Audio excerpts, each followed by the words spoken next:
Hi hello friends అందరికీ నమస్కారం. ఈరోజు ఈ వీడియోలో తెలంగాణ రాష్ట్ర వ్యాప్తంగా ఉన్నటువంటి రైతులకు పీఎం కిసాన్ పథకానికి సంబంధించిన 21వ విడతను ఈ నవంబర్ నెలలో విడుదల చేయబోతున్నారు. ఏ తేదీన విడుదల చేస్తారు ఏంటి, దానికి సంబంధించిన పూర్తి ఇన్ఫర్మేషన్ ఈ వీడియోలో తెలుసుకుందాం. వీడియోని ఎక్కడ కూడా స్కిప్ చేయకండి ఫ్రెండ్స్, అండ్ వర్డ్ చూడండి. వీడియో స్టార్ట్ చేసే ముందు మీకు ఒక small request friends. TG government నుంచి మరియు సెంట్రల్ గవర్నమెంట్ నుంచి రైతులకు సంబంధించి మరియు ఇతర పథకాలకు సంబంధించి ఏ చిన్న అప్డేట్ వచ్చినా మీరు మిస్ కాకుండా ఉండాలంటే వెంటనే మన ఛానల్ని సబ్స్క్రైబ్ చేసుకోండి.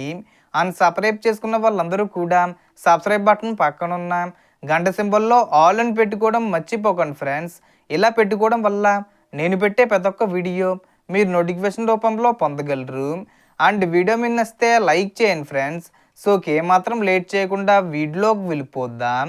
సో ప్రస్తుతం ముఖ్యంగా పీఎం కిసాన్ పథకం గురించి మాట్లాడుతున్నాం.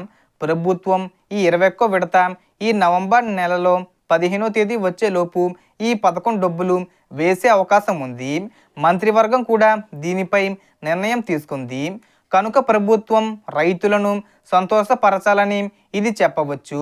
ఒక గమనిక, మీకు డబ్బులు రావాలంటే పీఎం కిసాన్ వెబ్సైట్లోకి వెళ్ళి ఈకేవీసీ పూర్తి చేసుకోవాలి. అక్కడ ఈకేవీసీ ఆప్షన్ ఓపెన్ చేసి మీ ఆధార్ కార్డ్ నెంబర్ ఇచ్చి ఓటీపీ ద్వారా ఆధారు మొబైల్ నెంబర్స్ని లింక్ చేసుకోవాలి. మొబైల్ లేకపోతే మీకు దగ్గరలో ఉన్న మీ సేవా సెంటర్లో లేదా కామన్ సర్వీస్ సెంటర్కి వెళ్ళి మీ వేలిముద్రతో ఈకేవీసీ చేయించుకోండి. ఇది ఏంటంటే ప్రభుత్వం ఎవరికి నిజంగా పొలం ఉందా అనేది తెలుసుకోవాలి. గతంలో కొన్ని నకిలీ కేసులు ఉండడంతో ఈ నియమం పెట్టారు. మీ బ్యాంక్ అకౌంట్ను కూడా ఆధార్కు లింక్ చేసుకోవాల్సి ఉంటుంది. ఎందుకంటే డబ్బులు ఆధార్ ద్వారా డైరెక్ట్ బెనిఫిట్ ట్రాన్స్ఫర్ డీబీటీ ద్వారా మాత్రమే పడతాయి. మీ ఆధారు లింక్డ్ బ్యాంకులో ఫండ్స్ వస్తాయి. అందుకే ప్రధాన బ్యాంకులు లేదా రికగ్నైజ్డ్ బిగ్ బ్యాంకుల్లో అకౌంట్లు ఉంచితే ట్రాన్సాక్షన్లు త్వరగా జరుగుతాయి. జిల్లా సహకార బ్యాంకులు, గ్రామీణ బ్యాంకులు వంటివి కొంచెం ఆలస్యంగా ఉండే అవకాశం ఉంటుంది. ఇంకా వెబ్సైట్లో మీ వ్యవసాయ సంబంధిత డాక్యుమెంట్స్ వెరిఫికేషన్స్ చేయాలి. వ్యవసాయ అధికారి మీ పత్తిని వెరిఫై చేసి అవసరమైన డాక్యుమెంట్లు అందిస్తారు. అదే డాక్యుమెంటు మీరు వెబ్సైట్లో అప్లోడ్ చేయాలి లేదా సేవా సెంటర్లో తీసుకెళ్ళి చేయించుకోవాలి. ఇది చేసి ఉంటే డబ్బులు మీకు వస్తాయి. కాబట్టి అందరు రైతులు తనిఖీ చేసుకోండి. ఆధారు మొబైల్ లింకు అవ్వాలి. బ్యాంక్ అకౌంటు ఆధార్కు లింక్ చేయాలి.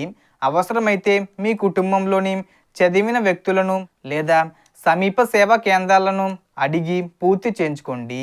సో దీనికి సంబంధించి ఏ చిన్న ఇన్ఫర్మేషన్ వచ్చినా నేను వీడియో చేసి పోస్ట్ చేస్తాను. ఆ యొక్క అప్డేట్స్ మీరు మిస్ కాకుండా ఉండాలంటే వెంటనే మన ఛానల్ని సబ్స్క్రైబ్ చేసుకోండి. So total information friends. మీకు ఈ వీడియో నచ్చితే లైక్ చేయండి, షేర్ చేయండి అండ్ సబ్స్క్రైబ్ చేసుకోండి. Thanks for watching.